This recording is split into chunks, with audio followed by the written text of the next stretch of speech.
ईश्वर की प्यारी संतानों के रूप में मेरे निज आत्मन,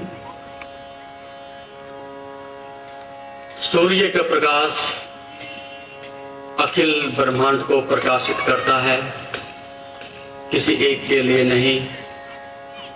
चर अचर, पेड़ पौधे, पशु पक्षी सभी के लिए उसका प्रकाश सबको अपनी महिमा में आलोकित करता है।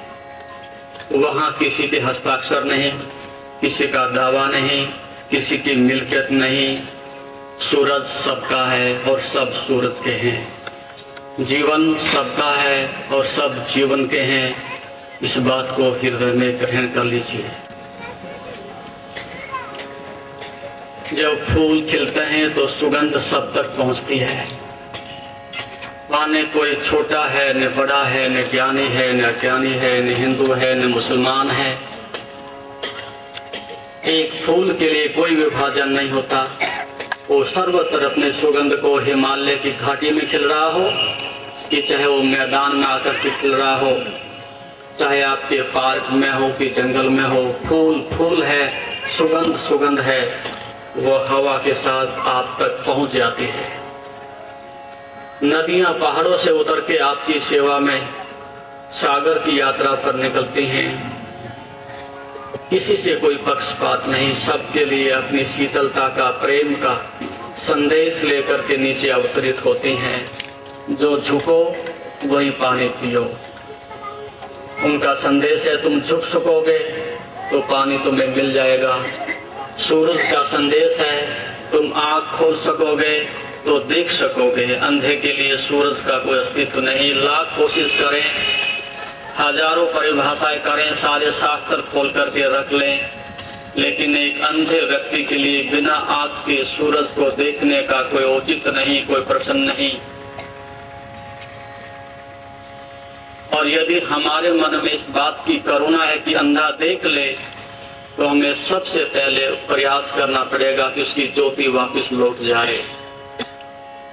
शब्दों से काम नहीं चलेगा, व्याख्याओं से काम नहीं चलेगा। पहला प्रयास है कि उसको आंख चाहिए देखने के लिए। ठीक इसी प्रकार से धर्म भी प्रकाश है। धर्म भी तुम्हारे जैसे श्वास चलती है सहज रूप से, उसके बिना तुम नहीं हो सकते। और ठीक दूसरे अर्थों में तुम भी धर्म के बिना नहीं हो सकते। धर्म तुम्हारा स्वभाव है। जब आपने माँ के गर्भ में से बाहर आके पहली आंख खोली थी, तभी से तुम धर्म लेकर के आए हो। तुम भूल गए हो वो बात अलग है, लेकिन धर्म तुम्हारा स्वभाव है। वो मेरी कोई बपोती नहीं, मेरी कोई मिल्कियत नहीं, मेरी कोई जागीर नहीं। कि संत का ही धर्म होता है, एक पहाड़ पर बैठने व्यक्ति के साथ ही धर्म होता है। धर्म की दुनिया में, धर्म के शब्दों में और धर्म के अनुभव में तुम भी उतने ही माला माल हो जितना कि मैं हूं। कोई पक्षपात नहीं किया गया। अब यदि किसी बिल्ली को देख के कबूतर आंख बंद कर ले, तो बिल्ली आंख बंद नहीं कर लेती, आंखें बंद नहीं कर लेता। धर्म तुमसे पीठ नहीं फेर लेता, तुम भले ही धर्म से पीठ फेर लो। और लगभग यही हुआ है। इस देश का सबसे बड़ा दुर्भाग्य यही है कि धर्म को और सत्य को भी कुछ लोगों ने अपनी मिल्कियत बना लिया है। ये तिरस्कार किया गया कि तुम तो संसारी हो, तुम कहां से पा सकोगे। लेकिन मेरे हृदय में तुम्हारे प्रति करुणा है, तुम्हारे प्रति आदर है, तुम्हारे प्रति प्रेम है। उतना ही मैं तुम सबको साधु रूप में देखता हूं, क्योंकि जो साधुता को जीता है उसको सब साधु दिखाई पड़ते हैं। दुष्ट आदमी को सभी दुष्ट दिखाई पड़ते हैं, लेकिन वस्तुतः जो साधु होता है उसके नजरों में सभी साधु हो जाते हैं। साधु बनते सबसे पहला परिवर्तन यह होता है कि जो केंद्र में होता है वही परिधि पर दिखाई पड़ता है। एक चोर आदमी को हर आदमी चोर दिखाई देने लगता है। इसलिए पहली तो बात, मेरा संदेश तुम्हारे लिए है कि आप सबके प्रति मेरे हृदय में अपार करुणा और प्रेम है। उस कारण से मैं यहाँ तक आ गया हूँ। और कुछ देने के लिए भी नहीं आया, क्योंकि शहंशाह हो गए, शहंशाह तो तुम पहले से ही हो, माला माल हो। मैं तो केवल तुम्हें याद दिलाने आया हूँ जो तुम्हारे अंदर खजाना दबा है। तुम नाहक सड़क पर भीख मांग रहे हो, बादशाह तो तुम पहले से ही हो। मैं तो तुम्हें बताने आया हूँ कहीं भीख मांगने के लिए जाने की जरूरत नहीं, शांति और तुम बाहर ढूंढो, भटक जाओ। सुख और तुम सड़कों पर ढूंढो, भटक जाओ। और भटक गए हैं, ये चेहरे बता रहे हैं, ये उदासी बता रही है, ये मलिनता बता रही है, ये बेमनुष्य बता रहा है, तनाव बता रहा है। ठीक से सोचो तुम्हारे पास क्या नहीं है। जीवन से बड़ी संपदा और क्या हो सकती है, मुझे बताओ खड़े होकर के। इतनी बड़ी अपार संपदा प्रभु ने आपको दे दी है, लेकिन आपके मन में क्या कभी धन्यवाद का भाव उठता? क्या कभी उठ करके प्रभु को इसके लिए आशीष करते हो, नमन करते हो? ये प्रभु आपने मुझे जीवन दे दिया। बस एक श्वास की कीमत का पता तब चलता है कि जब जीवन वापस जा रहा होता लौट करके। जिस दिन तुम्हारी अंतिम श्वास अलविदा करती है, उस दिन कुछ क्षणों के लिए हमें दिखाई पड़ता है कि मिला तो बहुत कुछ था, लेकिन सौदा घाटे का हुआ। हीरे जवाहरात थे, लेकिन कंकड़ पत्थरों में नाहक जीवन व्यर्थ किया। यहाँ मित्र बनाए जा सकते थे, सुख बांटा जा सकता था, लेकिन नहीं। जब तक अंधे के पास आंख नहीं, सूरज दिखाई पड़ता नहीं। ये तो कुछ परिस्थितियां ऐसी होती हैं कि हमें कई बार जीवन के विषय में सोचने के लिए मजबूर होना पड़ता है, लेकिन हम एकमात्र सारी सृष्टि को देखते हैं, बाहर से सब कुछ देखते हैं, लेकिन एक बड़ी भूल करते हैं कि स्वयं को नहीं देखते।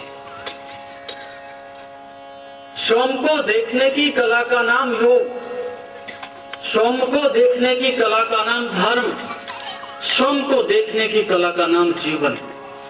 ये बात हृदय में ग्रहण कर लो तो अंधकार आज ही मिट सकता है। अब तक तुम्हारा जो भी चिंतन है, मनन है, निंदा है, स्तुति है, सुख और दुख है, यहाँ तक कि धर्म भी है, वो सब दूसरे का चिंतन है। वो सब परिधि पर भागने वाली चीजें हैं। इसलिए योग की मान्यता नहीं, योग का बहुत लंबे समय का अपना अनुभव है। और योग शब्द भी युक्त से बनता है, युक्त युंजान, जो अपने से जुड़ने की कला जानता है उसको योगी कहते हैं। और जो संसार से अर्थात दूसरों से जुड़ने की कला में निपुण हो गया है उसको हम भोगी कहते हैं। दूसरे से जुड़ना भोग, वहां दुख ही पैदा हो सकता है, कभी सुख तुम्हारे हाथ ना सकेगा। लगता तो है कि हम सुख के तारे तोड़ लेंगे, लगता तो है हम आनंद के मंदिर में प्रवेश आज पा ही जाएंगे, लगता तो है हम धर्म की संपदा लेकर के ही वापस लौटेंगे, लेकिन तुम्हारे बचपन से लेकर के अब तक की तुम्हारी विफलता ये बताती है, तुम्हारे जीवन की विलासा, अभिक्षा और प्यास और उसकी विफलता ये बताती है कि सुबह सब पक्षी उड़ते हैं कि यात्रा पर मंजिल मिल जाएगी, लेकिन फिर रात घोंसले में निराश और दुखी वापस लौट आते हैं। आप में से प्रत्येक व्यक्ति की जिंदगी की विफलता ये बताती है कि सुबह प्रत्येक आदमी पहला कदम रखता तो इसीलिए है कि आज तो हम सुख को लेकर के लौटेंगे, तृप्त होकर के लौटेंगे, मित्र से, पत्नी से, धन से, मंदिर से, कहीं ना कहीं से आदमी तलाश में है कि मिल ही जाए। और आप लोगों ने क्या कमी छोड़ी है सुख को प्राप्त करने के लिए?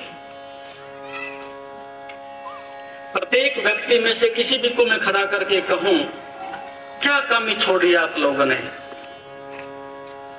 अथक प्रयास किया है, लेकिन ठीक दिशा में किया गया प्रयास मनुष्य को मंजिल तक ले जाता है, और गलत दिशा में आप हजार नहीं करोड़ों जन्म भी लगाएं, मंजिल कभी आने वाली नहीं। ढूंढ तो रहे हो बहुत, शक्ति तो पूरी उड़ेल रखी है, लेकिन दिशा विपरीत है। अब ऐसा समझो कि एक आदमी शीर्षासन करके खड़ा है, तो पर भी वो आदमी ही है, लेकिन शीर्षासन करके खड़ा है। अपने पैरों से चलता है, तब पर भी वो आदमी ही है। आदमी आदमी में भेद है। जब तुम ठीक दिशा में एक कदम परमात्मा की ओर, सत्य की ओर, धर्म की ओर बढ़ा देते हो, तो धर्म नगद धर्म है, ये उधार नहीं, ये पूरा विज्ञान है, पूरी साइंस है। उधार धर्म में विश्वास नहीं करते। धर्म वही है, अन्यथा धर्म का कोई भविष्य नहीं। धर्म को विज्ञान की कसौटी पर खरा उतरना पड़ेगा। अभी आंख बंद करके तीर चलाने वाली बातें खत्म हो चुकी हैं। लंबे समय से मनुष्य ऊब चुका है इस धर्म से। तथाकथित जो लोगों ने पाखंड बना दिया है, मनुष्य को बड़े बड़े आश्वासन तो दिए जाते हैं, लेकिन उसके दुख के आंसू, उसकी पीड़ा और वैमनस्य तनाव को समाप्त करने के लिए समाज में ऐसी कोई व्यवस्था नहीं कि मनुष्य के दुख को अभी और यही मिटा दिया जाए। तो मैं उस धर्म का संदेश आप तक लेकर के आया हूं कि अभी बो और अभी काटो, देर नहीं। क्रोध की अग्नि में तो मैं अब जल रहा हूं, और तथाकथित साधु या शास्त्र मुझे कहते हैं तुम्हारे भाग्य में है, अगले जन्म तक प्रतीक्षा करो, सब ठीक हो जाएगा। लेकिन आज तक ठीक हुआ नहीं। पिछले 5000 वर्षों में हमें यही समझाया कि भाग्य पर भरोसा करो, संतोष रखो, आज नहीं तो कल धर्म आने ही वाला है, कल शांति आने ही वाली है, कल द्वार खुलने वाले हैं, तुम्हारा भाग्य उदय होने ही वाला है। लेकिन इस तरह की आशा और आशा निरंतर निराशा में बदलती चली जाती है। और अब तक तुम्हारे जीवन में ऐसे क्षण नहीं आए कि तुम्हारे जीवन में वो उत्सव हो सके धर्म का, तुम्हारे पैरों में घुंघरू बन जाए, तुम्हारे जीवन में कोई नृत्य की लहर उठ जाए। का जीवन लगभग एक तेली के बैल की तरह से, उसी तरह से परिपाटी में घूमता है, उसमें कोई परिवर्तन नहीं। किसी बूढ़े आदमी से पूछो तो उसकी वही समस्या, जो समस्याएं तुम्हारी जवानी में थी वही समस्या आज बुढ़ापे में है। नाम तुम भले ही बदल लो, लेकिन वो जो ज्वलंत समस्याएं हैं, जो मुंह बाए खड़ी हैं, जिसके लिए तुम लोगों ने जन्म लिया है, उसका कोई भी समाधान नहीं। हम अपने समाधान वहां ढूंढते हैं जहां समाधान कभी होते ही नहीं। हम एक बड़ी सी गाड़ी खरीद लें, बड़ा सा महल बना लें, एक अच्छी सी हमें नौकरी मिल जाए, और वो मिल गई है, कोई बड़ी बात नहीं। लेकिन ईमानदारी से, हृदय से ये तो बताएं कि तृप्ति हुई। एक व्यक्ति भी ऐसा साहस करके खड़ा होके कहे कि वस्तुतः जीवन जैसा मिला है और जो मेरे पास है मैं उससे तृप्त हूं। प्रयास तो हम बहुत करते हैं, लगभग पूरे प्रयास इस बात के लिए कि पड़ोसी को दिखा के ही छोड़ेंगे कि हम खुश हैं, हम तृप्त हैं। पड़ोसी अपने लिए दुखी नहीं, वो दूसरों के सुखों से दुखी होता है, और पूरी शक्ति से वो वस्त्र के माध्यम से, गाड़ी के माध्यम से, पद प्रतिष्ठा के माध्यम से यही प्रयास करता है कि मैं दिखाई दूंगा, पड़ोसी को नीचा करके ही छोड़ूंगा, क्योंकि मैं छोटा आदमी। किसी ना किसी आयाम से, किसी ना किसी दृष्टिकोण से मनुष्य का प्रयास यही है कि मैं दिखाई दूंगा, क्योंकि मैं साधारण नहीं हूं। और तुम्हें सारा संसार भी स्वीकार कर ले। मैं एक बात और कहता हूं, तुम्हें चक्रवर्ती राज्य भी मिल जाए और तुम सुम का राज खो बैठो तो सौदा घाटे का होगा। अब तो तुम्हारे अहंकार को चोट पहुंचती होगी, अब तो तुम्हारा अहंकार इस कटु सत्य को स्वीकार ना करेगा, लेकिन फिर इन शब्दों को अपने कान में, हृदय में धारण करिएगा, क्योंकि सुनने की कला भी हम लोगों ने खो दी है। शब्द मात्र आते हैं और बाहर से बाहर वापस लौट जाते हैं, हमारे हृदय में कोई जगह नहीं, क्योंकि इतना कचरा पहले से भरा हुआ है, तो वहां सत्य कहां ठहरे। परमात्मा को ठहरने के लिए तो सिंहासन तो चाहिए। साधारण सा अतिथि तुम्हारे घर में आता है, मेहमान घर में आता है, तो कितनी तुम सफाई करते हो, कितनी आवभगत करते हो, कितना सम्मान देते हो, लेकिन परमात्मा को क्या इतना भी आदर नहीं? तुम्हारे हृदय में उनका निवास होने जा रहा हो और तुम उसके लिए जरा से भी इज्जत ना दो, थोड़ी भी जगह उनको बैठने के लिए खाली ना करो। तो दो नहीं एक ही रह सकते हैं। प्रेम गलियति सागरे ताम में दो नहीं समाये। उस सिंहासन पर या तो संसारी बैठ सकता है, संसारी कामनाएं बैठ सकती हैं, संसारी वासनाएं बैठ सकती हैं, या वो सत्य ही विराजमान हो सकता है। दो और दो नहीं चलेंगे। और यही तो विडंबना है कि राम भी मिल जाए और माया भी मिल जाए, ये अहंकार भी बचा रहे और शांति भी मिल जाए। यही तो मनुष्य जो है एक असंभव बात को संभव करने के लिए प्रयास कर रहा है। तो मैं फिर पुनः दोहराऊं कि पूरा चक्रवर्ती राज्य भी तुम्हारे नाम कर दिया जाए, तुम्हें दे दिया जाए, और तुम सोम के राज्य को, सोम के साम्राज्य को ना पा सको, तो आपका जीवन, आपके जीवन का अंत दुख में होगा, नरक में होगा, पीड़ा में होगा, एक अतृप्ति में होगा।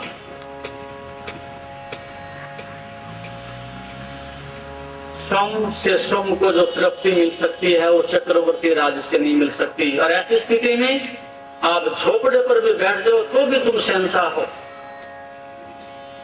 यदि तुम्हारे जीवन में तृप्ति है, संतोष है, आनंद की भनक है, तो तुम्हें झोपड़े पर बैठा दें तो भी महल से भी श्रेष्ठ है।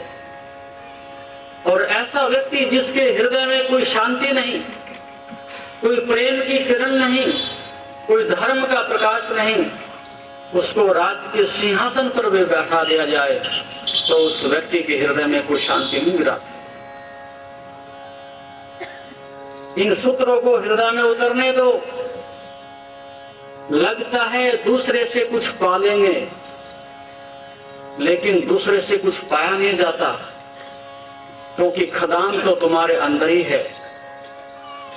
स्वयं की खदान में तुम उतर जाओ तो हीरे जवाहरात हैं, और दूसरे की खदान में तुम कितने भी कोशिश करो, सिवाय दुख और पीड़ा के और कुछ नहीं मिलेगा। आप नहीं देखते, जब एक व्यक्ति दूसरे व्यक्ति से मिलता है तो संक्रामक रोग की भांति दुख और पीड़ा और दोगुनी वापस लेकर के लौटता है। क्या कभी ऐसा हो कि दो आदमी मिले हों, वो आनंदित हुए हों? दो व्यक्ति मिलने का अर्थ यही है कि एक दूसरे का दुख एक दूसरे के दुख में जाकर के समझौता कर लेता है। एक दुख दूसरे से दुख मिला, 4 गुना हो गया। तुम जब भी मिलते यही तो बताओगे ना, अपनी पीड़ा, अपनी दुख, अपना व्यथा, अपनी अतृप्ति तो बताओगे ना। तो जब एक व्यक्ति से मिले, जहां आनंद का संगीत उठना चाहिए था, जो फूल एक जगह मिलते तो सुगंध 4 गुनी हो जाती, लेकिन प्राय ऐसा होता है कि जब 2 आदमी मिलते हैं तो पीड़ा और बढ़ती है। और एक समय था कि हम लोग कहा करते थे, प्रभु से प्रार्थना क्या करते थे सुबह उठ करके, हे प्रभु मुझे मेरे शत्रुओं से बचा। लेकिन आज शायद परिभाषा बदलनी पड़े, आज हमें ये कहना पड़ रहा है, कहना पड़ेगा कि हे प्रभु मुझे मेरे तथाकथित मित्रों से बचा।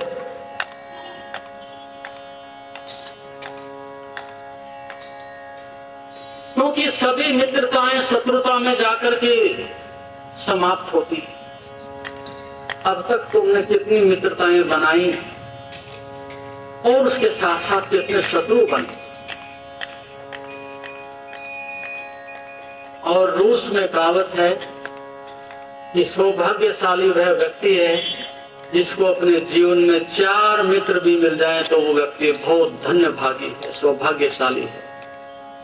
4 मित्र मिल जाएं। लेकिन हम तो ये कहते हैं कि उस व्यक्ति का परम सौभाग्य है उसको 1 मित्र भी मिल जाए।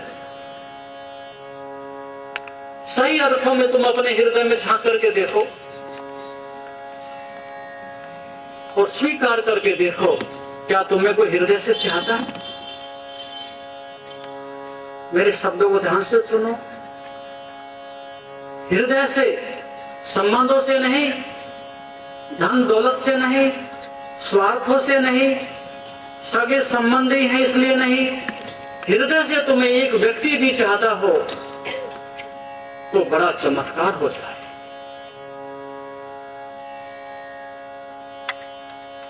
हृदय से चाहने का मतलब अनकंडीशनल, बिना किसी स्वार्थ के, बिना किसी आसक्ति और मोह के।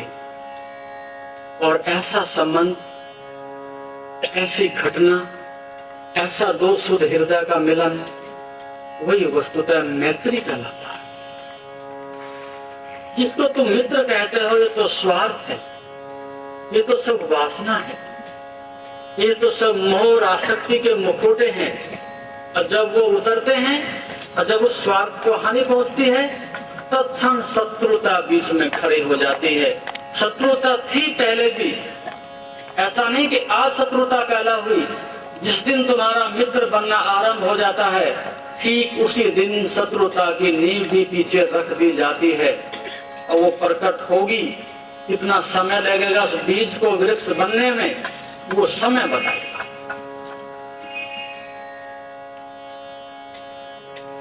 शत्रुता अंदर से उगती है घास की तरह से, और फिर 1 वर्ष में, 2 वर्ष में, 4 वर्षों में तत्क्षण जैसे मित्रता। लेकिन जिनको ठीक दृष्टि है पैनी, जो लोग देखना जानते हैं, जिनके पास जीवन का अनुभव है, वो कहेंगे कि जिस दिन मैत्री की नींव रखी गई थी, क्योंकि वो स्वार्थ की थी, कुछ इससे मिलेगा इसलिए थी। नौकरी नहीं मिली इसके कारण, ठीक से अच्छा मकान नहीं बना इसके कारण, अच्छी गाड़ी नहीं है इसके कारण, लेकिन ये सब बहाने हैं। आप लोगों ने भी, बहुत लोगों ने सपने देखे थे। कौन व्यक्ति यहाँ बैठा जिसने सपने नहीं देखे? और कौन व्यक्ति नहीं जिसके बहुत सारे सपने पूरे नहीं हुए? लेकिन जिस रात तुम सपने देख रहे थे तो लग रहा था कि सुबह जैसे सूर्य उदय होगा और मेरे सपने पूरे होंगे, आनंद की वर्षा जरूर होगी। और सपने पूरे हुए, लेकिन आनंद की वर्षा फिर भी नहीं हुई। दुख और गहरा आ गया। ठीक बात तो यह है, जैसे तुम्हारी एक इच्छा पूरी होती है, 10 इच्छाओं को और जन्म दे देती है, और फिर दुख और दुख की कतार लगती चली जाती है, पूरी ट्रेन दुखों की बन जाती है। लेकिन पागल मन, ये मूढ़ मन, जीवन चाहे 100 वर्षों का हो जाए, इतनी सी बात भी कभी आज तक नहीं सीखा कि सपने पूरे नहीं होते। सपनों को पूरा नहीं किया जा सकता, चाहे वो राष्ट्रपति के सपने हो कि चाहे प्रधानमंत्री के हों, और चाहे एक झोपड़ी में रहने वाले दरिद्र गरीब आदमी के हों, सपने पूरे नहीं हो सकते। वो तो मृचिका ही रहेगी। रेगिस्तान में जाते हैं तो लगता है कि जल मिल ही जाएगा, लेकिन वो कभी मिला नहीं आज तक। ये जीवन के क्रांतिकारी सूत्र हैं, तो इनको हृदय में बैठने दो। नाहक जीवन को नष्ट मत करो। अभी भी जो तुम्हारे हाथ में शेष है उसको बचाया जा सकता है। जो जा चुका उसको जाने दीजिए, उसकी खबर मत लो। जो आएगा वो अपने से आ ही रहा है, उसको खींचने की जरूरत नहीं। तुम प्रतीक्षा करो, फल अपने से पकते हैं और गिर जाते हैं, डंडा मारने की आवश्यकता नहीं, और किसी मनुष्य को मारने की आवश्यकता नहीं। मनुष्य तो तुम प्रतीक्षा करो, अपना आप ही मरेगा। किसी शत्रु को मारने की आवश्यकता नहीं।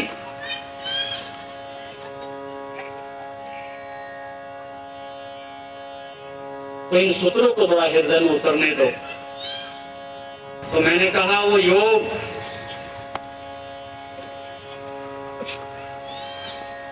और सही अर्थों में वो धर्म जो दूसरों से नहीं तुम्हारे हृदय से आता है, और वो प्रतीक्षा कर रहा है। क्या आप में से कोई ऐसा व्यक्ति है कि जो 24 घंटे में अपने जीवन से ऊब ना जाता हो? एक रस तुम में से कोई व्यक्ति हो तो मुझे बताओ। सुबह तुम्हारा मुखौटा कुछ और होता है, दोपहर कुछ और होता है, रात होते होते मुखौटा बदल जाता है। ये नहीं होती। कभी रामलीला देखते हो? ठीक लगभग जैसे रामलीला के मंच पर एक अभिनय करने वाला आदमी होता है, उससे ज्यादा समझदार आदमी नहीं होता। सुबह से उठ करके तुम्हारे मन की स्थिति ठीक उसी प्रकार से बदलती रहती है, एक रस तो कभी होते ही नहीं। अभी भी तुम अपने मन में झांको और ईमानदारी से देखने की कोशिश करो। तुम मात्र यहाँ हो लेकिन तुम्हारा मन यहाँ नहीं। किसी का मन अपने बच्चे के पास पहुंच गया, किसी का स्कूल में पहुंच गया, किसी का बैंक में पहुंच गया। सौभाग्यशाली है वो व्यक्ति जो यहाँ हो, और ऐसा व्यक्ति एक हो वो भी चमत्कार हो जाए। कहने मात्र के लिए तुम पूरे के पूरे वहीं हो जाएं, तो ही मुझे सुना जा सकता है।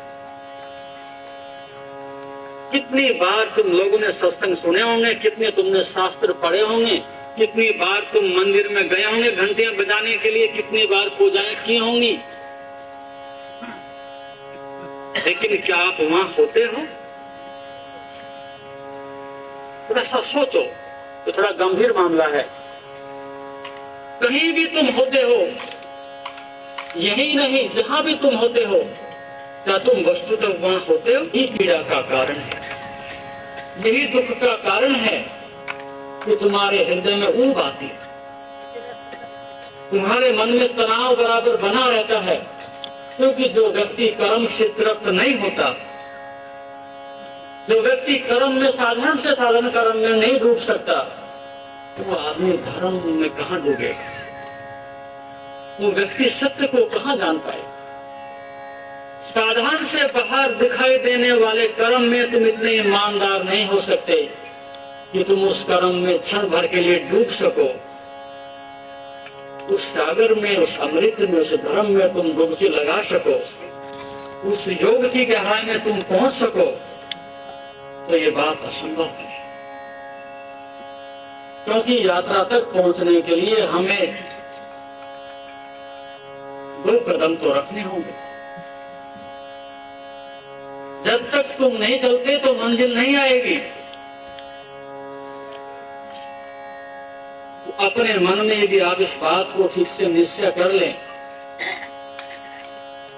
और धर्म की नींव वहीं से शुरू होती है, नींव का पत्थर वहीं रखा जाता है धर्म का, कि जब तुम छोटे छोटे कामों में भी अपने को युक्त करके, जोड़ करके एक रस हो जाओ। जैसे कि ब्रिलियंट स्टूडेंट होता है, एक मेधावी छात्र होता है, अपनी फिजिक्स की, केमिस्ट्री की लेबोरेटरी में जाकर के जब रिसर्च करता है, काम करता है, तो कुछ क्षण ऐसे होते हैं कि जब वो बिल्कुल विलीन हो जाता है, मस्त हो जाता है, उसके ऊपर से जेट विमान भी निकल जाए तो भी खबर नहीं पड़ती कौन निकल गया। अच्छा, कभी कभी ऐसे क्षण आते हैं किसी कवि के लिए, किसी चित्रकार के लिए, किसी संगीतज्ञ के लिए, ये डूब जाता है, मस्त हो जाता है उसमें। कहाँ भविष्य, कहाँ भूत है, किसकी कामना है, कहाँ स्त्री है, कहाँ बच्चा है। और ध्यान रखना, वही क्षण तुम्हारे आनंद के क्षण होते हैं, वही तुम्हें यहाँ तक ले आए। देर सवेर कहीं ना कहीं ऐसे क्षण तुम्हारी जिंदगी में जरूर आते हैं कि जब एक लहर आती है और खो जाती है, एक बिजली सी कूदती है और फिर विलीन हो जाती है। वो ललक, वो प्यास की तरंग, वो क्षणिक सतोड़ी तुम लोगों ने कहीं ना कहीं किसी ना किसी तरह से पाई है। चाहे गहरी नींद में पाई है, चाहे स्त्री से पाई है, चाहे धन संपदा में पाई है, चाहे विद्यार्थी बन के पाई है। प्रत्येक व्यक्ति का जीवन ये है, उसका अनुभव ये है, किसी ना किसी माध्यम से झलक सबने पाई। और वही पीड़ा है मन में, वही पीड़ा तुम्हें नाश नचा रही है सुबह से लेकर के रात्रि तक। वो झलक कैसे शाश्वत हो जाए, वो लहर कैसे सागर तक पहुंच जाए, वो सूरज की किरण कैसे सूर्य तक पहुंचा दे। धर्म की शुरुआत यहीं से हुई, धर्म का आरंभ यहीं से हुआ, जब मनुष्य ने किन्हीं क्षणों में इस बात को जाना कि कोई भी नहीं था, कुछ भी नहीं था और फिर भी आनंद था। क्या आप सबका अनुभव नहीं है? जब आप रात्रि को गहरी नींद में चले जाते हैं और वहां न पत्नी है, न पुत्र है, न धन है, न प्रतिष्ठा है, न मित्र है, न शत्रु है, कुछ भी नहीं बचा, और सुबह तुम उठ करके गवाह बनते हो और कहते हो आज बड़े आनंद से सोया, बड़ी नींद आई। आप वहां नहीं थे, लेकिन फिर भी कोई पीछे देख रहा था खड़ा होकर के, कोई गवाह जरूर था, नहीं तो कौन कहेगा सुबह उठ करके आनंद से सोया। तो आप नशे में शराब पी के कुछ समय के लिए अपने को भूल जाते हो, या स्त्री के प्रेम में भूल जाते हो, या सुसुप्ति अवस्था में भूल जाते हो, या जब कभी तुम्हें अपार धन संपदा तुम्हारी सामर्थ्य से अधिक मिल जाती तब भूल जाते हो। स्वयं का मन जब बाहर से दृष्टि हटा लेता है, कुछ क्षणों के लिए उसके ऊपर आवरण आ जाता है, उस समय धर्म की किरण, शांति की किरण, आनंद की किरण तुम्हारे हृदय में उदित होती है। जब कुछ नहीं होता, एक मजे की बात है, सोचो, ये अध्यात्म का गणित बिल्कुल उल्टा है। जब तुम्हारे हाथ में चक्रवर्ती राज होता तो कुछ भी नहीं होता, सिवाय दुख के तनाव की नींद नहीं आती, और जब सब मिट जाता है तब सब कुछ होता है, उनकी बात होती है। जिस आनंद के लिए इतनी भागदौड़ तुम कर रहे थे और चारों ओर से संसार की सभी सफलताओं ने तुम्हें घेरे हुए था, तब तो मन में बड़ा तनाव और चिंता बेचैनी थी। और जब सब मिट जाता है तो सुख का सूत्र क्या हुआ, आनंद का सूत्र क्या हुआ कि जैसे जैसे परिधि से तुम केंद्र की ओर आते हो, जैसे जैसे पदार्थ, आसक्ति, संबंध, अहंकार, मोह, ईर्ष्या, द्वेष, ये सब खुद चले जाते हैं। जब आप अकेले बचते हैं, आप इस बात को और ध्यान रखना, आपके तनाव का, दुख का कारण है भीड़। भीड़ बाहर होती तो उठ करके हिमाचल चले जाते, हिमालय की गुफा में बैठ जाते। बाहर की भीड़ से बचने के लिए कुछ नहीं चाहिए, 100 रुपए की टिकट लेकर जंगल में चले जाओ। लेकिन भीड़ इतनी अंदर घुस गई है, इतनी अंदर घुस गई है कि 24 घंटे उसका तांता लगा रहता है। अभी तुम आंख बंद करो और तुम पाओगे कि मैं नहीं हूं, पूरा बाजार है अंदर।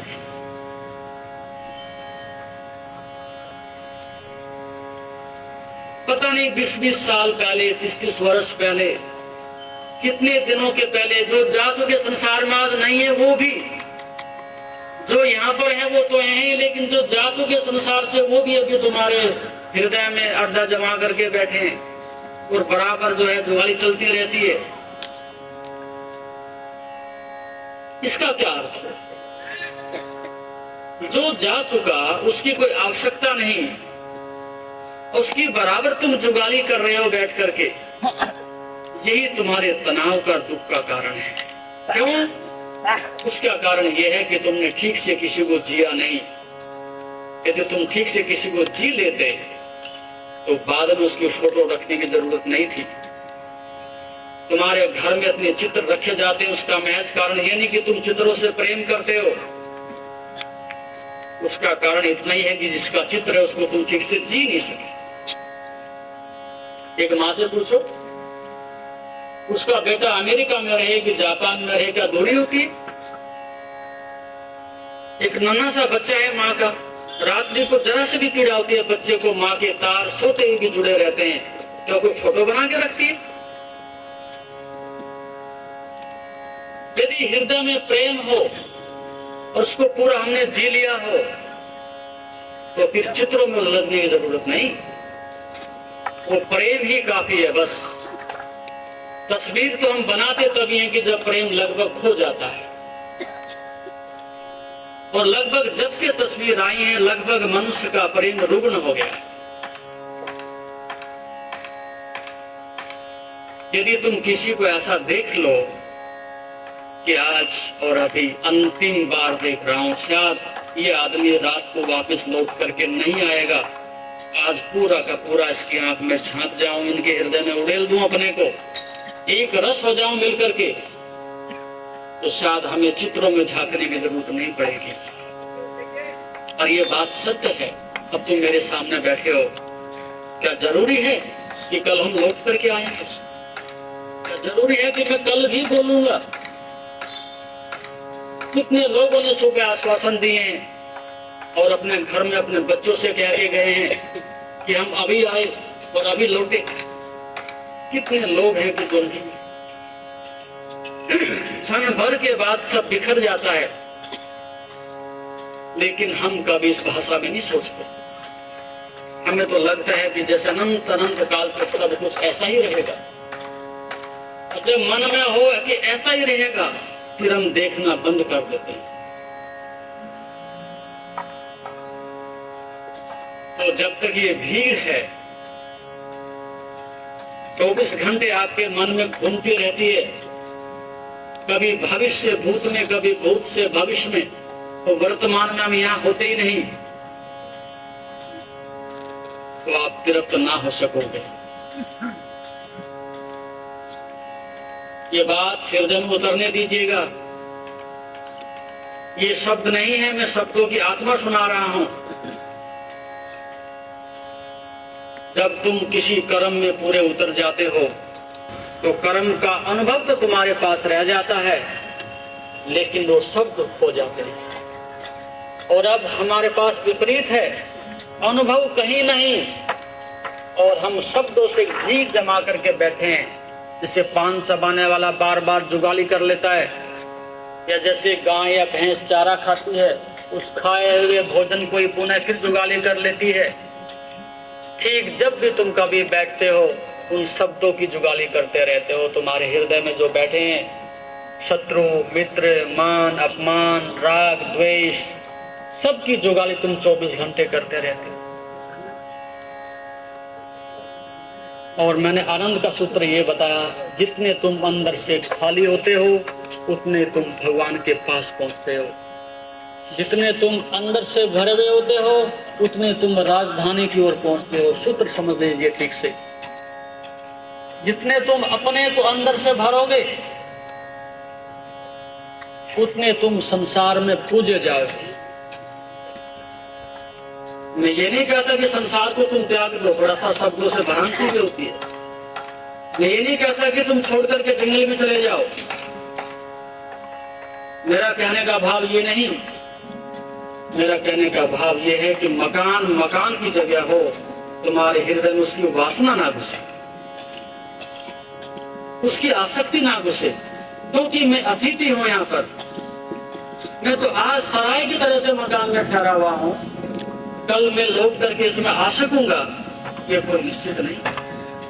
पक्षी भी घोंसले में रहते हैं, लेकिन सायकाल को घोंसला वहां मिलेगा कोई जरूरी नहीं। ये शरीर भी घोंसला, इसमें मैं रह रहा हूं। समय पर भूख लगती है, भोजन दीजिए। बीमारी आती है, चिकित्सा कीजिए। ठंड लगती है, कपड़ा दीजिए। मैं शरीर का, संसार का शत्रु नहीं, लेकिन मेरा विरोध और धर्म का विरोध और परमात्मा का विरोध यही है, इदम न मम। जो चीजें प्रभु की हैं, प्रभु के रहने दीजिए।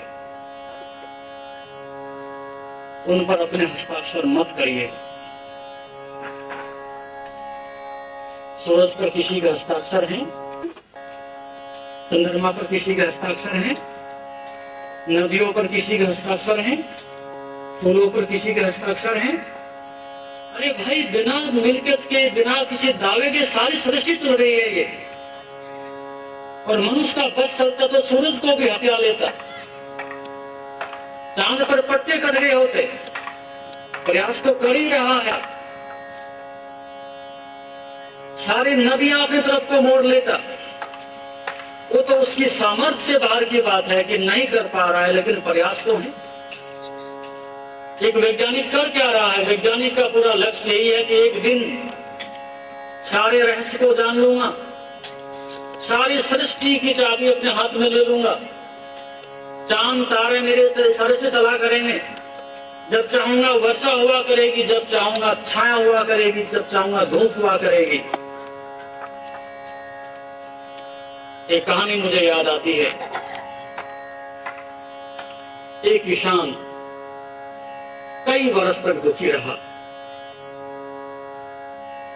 जब भी फसल थोड़ी होने को हो, अतिवृष्टि हो जाए। जब भी 2 कल्ले निकले, वर्षा होनी बंद हो जाए। फसल भी ठीक से आए तो उसमें रोग इतने भयानक लग जाए। कठिनाई दुख बढ़ता गया। और एक दिन मंदिर में जाकर के दस्तक दी। उसने कहा, देख, लगता है कुछ समझदार भगवान नहीं। ये बच्चे भूखे मर रहे, कई वर्ष हो गए, फसल समय पर मिलती नहीं, कभी रोग लग जाते हैं, कभी अधिक वर्षा हो जाती है, कभी बिल्कुल नहीं होती है। तो तुझे भगवान बनाया किसने? कम से कम इतनी अकल तो मेरे से ले लेता। इतना तो मैं जानता हूं। और अपने संविधान में, अपने मंत्रिमंडल में कम से कम कृषि मंत्री तो मुझे बना। ये मैं जानता हूं कैसे फसलें पैदा होती है, तुझे क्या पता फसलें कैसे पैदा होती? मेरा रात दिन का अनुभव, खेत पर मैं काम करता हूं।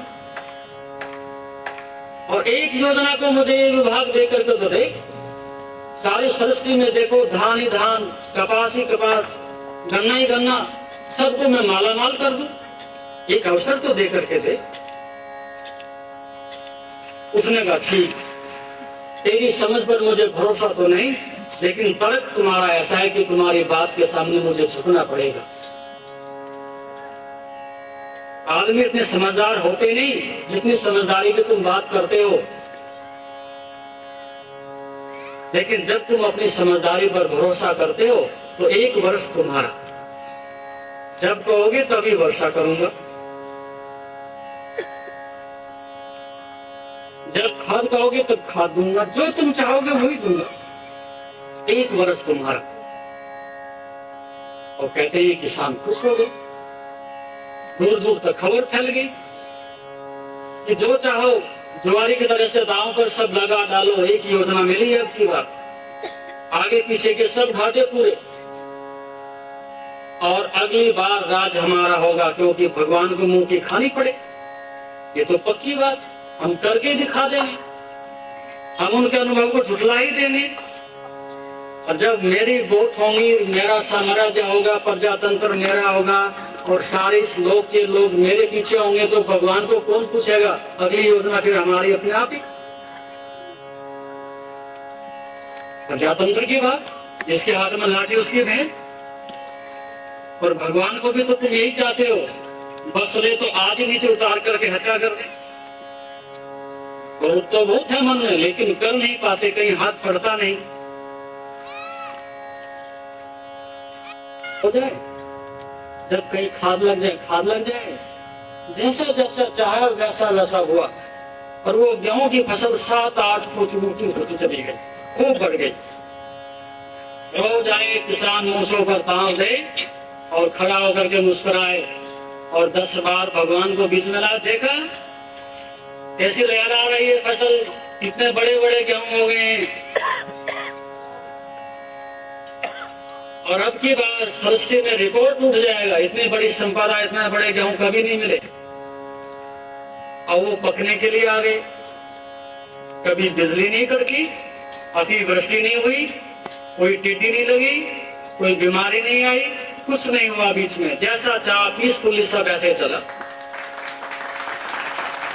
जैसा कि आप जानते हैं, शरीर को स्वस्थ और मन को शांत बनाने के लिए योग ही एकमात्र साधन है। जीवन को योगमय बनाने के लिए व योग दर्शन के मर्म को आत्मसात करने हेतु गुरुदेव के आशीर्वचनों को श्रवण करें। उनके द्वारा दिया गया मार्गदर्शन आपके जीवन में सकारात्मक बदलाव लाएगा। अगर आप पतंजलि योग दर्शन सीखना चाहते हैं और इस प्राचीन ज्ञान को अपने जीवन में शामिल करना चाहते हैं तो हमसे संपर्क करें। हमारे योग सत्र न केवल आपके शरीर को स्वस्थ बनाएंगे बल्कि आपके मन और आत्मा को भी संतुलित करेंगे।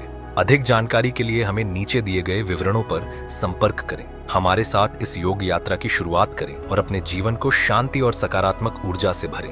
धन्यवाद। आपका दिन शुभ हो। ओम नमस्ते।